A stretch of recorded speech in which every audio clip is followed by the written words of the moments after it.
local, Las Vegas. Wow. Another victory for the Vegas Golden Knights. The Knights beat the San Jose Sharks 5-3. The game was a lot closer, though, in that third period when the Sharks really just scored one after the other and narrowed it to 4-3. I know. That got a little too close for comfort there, those 3 goals in the third period. The Golden Knights, though, are now up 3-2 in the series, and we're looking forward to Game 6. That's right. Fox 5's chief meteorologist Ted Purdy once again at Toshiba Plaza for us this evening.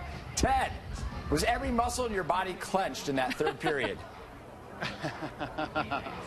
I tell you what, I jumped up and I high-fived about 5 strangers, and I think I actually sustained an injury. I think I pulled my hammy on that first one, but it was nice to get that first goal, and it was with 3 seconds left in the first period. Amazing goals to score that late in the first period. It was awesome. Let's take a look at the scene right here, and I'll keep describing what exactly we did see. It was James Neal with that first goal, and then in the second period, Alex Tuch. And then it was Haula. Also, we were up 3-0 going into the third period.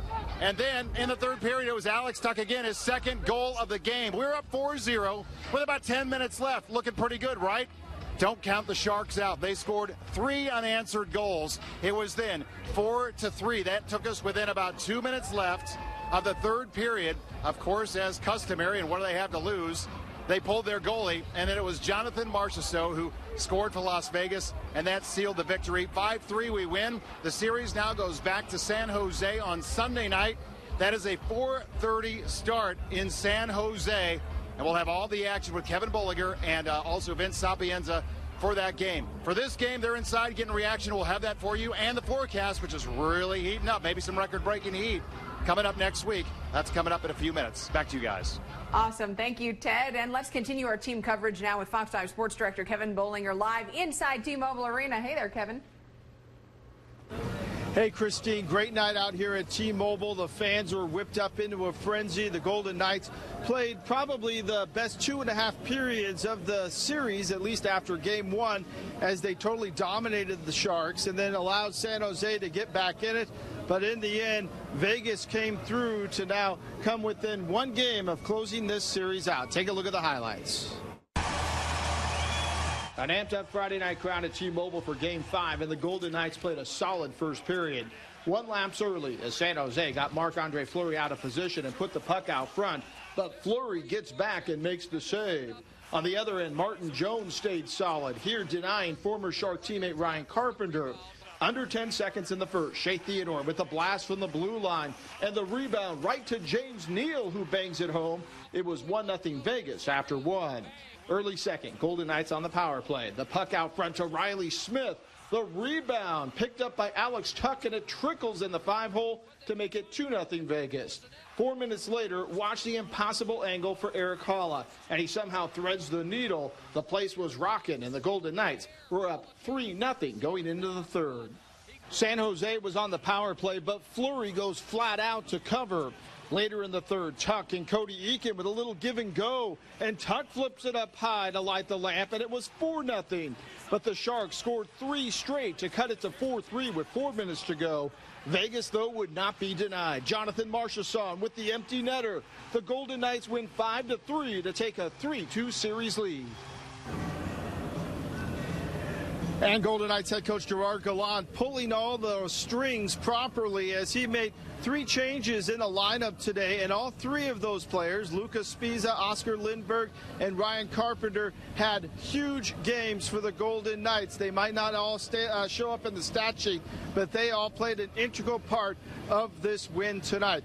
Vince Sapienza currently in the Golden Knights locker room getting post-game sound. He'll be back a little bit later on Fox 5 News at 10, about 10:45. And let's set the stage for Game 6, which is Sunday. It is a 4:30 start in San Jose. We're on a flight tomorrow morning. We're going to give you coverage tomorrow night on Fox 5 News at 10, and then everything you could possibly want on Sunday from the afternoon all the way through the evening on fox5vegas.com, as well as on our newscast. So big night here in Vegas as the Golden Knights get a stranglehold on this series once again. They are up 3-2 now Much more coverage coming up later in the hour. For now, though, we're live out of T-Mobile. Kevin Bollinger, Fox 5 News Local, Las Vegas. Kevin, before you go, your T-Mobile cleared out. They're behind you, but describe the atmosphere during the game. That home ice advantage after a loss in San Jose, coming back home. What was it like in there? You know, the players have talked about it all year, how they get a little bit extra jump and feed off of the energy of the crowd. And it was apparent right from the get-go in the pregame that this crowd was whipped up into a frenzy. And then they kind of got into a lull when the Golden Knights went up 4-0. But after the Sharks cut it down to 4-3, this crowd whipped right back up and got really loud again and kind of got everybody a little bit of a jolt in those final 4 minutes of the game. It was rocking in here, and it's exactly why you play all season long to get home ice advantage in the playoffs. The crowd definitely impacting this game tonight, and if this comes back for a Game 7 here on Tuesday night at T-Mobile, I can guarantee it's probably going to be even louder in here. It's going to be crazy. I can't remember the last time I was that nervous watching them as they scored goal after goal and narrowed it to 1, the Sharks. I was just like, what's going on? Right. Yeah, but glad to hear the fans did their part. All right. Thanks, Kevin. And this was, of course, a big game for the Golden Knights and the thousands of fans across the valley. It was the latest in a string of iconic Las Vegas sporting moments. Fox 5's Eric Hilt gives Game 5 a little historical context for us. Yeah, John, Christine, is this Game 5 the biggest sporting event in Las Vegas history? That's the question we set out to ask some fans outside T-Mobile, and we did some research of our own, finding out some of the most notable matches, fights, and games in the Valley's history. From the boxing ring McGregor on the ropes to the basketball court. The Strip is no stranger to significant sporting events, but if you ask fans, the Golden Knights' Game 5 against the Sharks is one of the biggest. Biggest night? Yes, so far.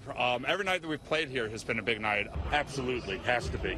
This is huge right now. The biggest sporting event in Vegas. So let's take a look back at what tonight's game is up against. And here we go, round 1. For decades, all eyes were on athletes in the boxing ring. The historic Hearns-Hagler fight at Caesars Palace in '85. Hearns on the ropes if he can. Mike Tyson and Evander Holyfield met at the MGM Grand Garden Arena in '96.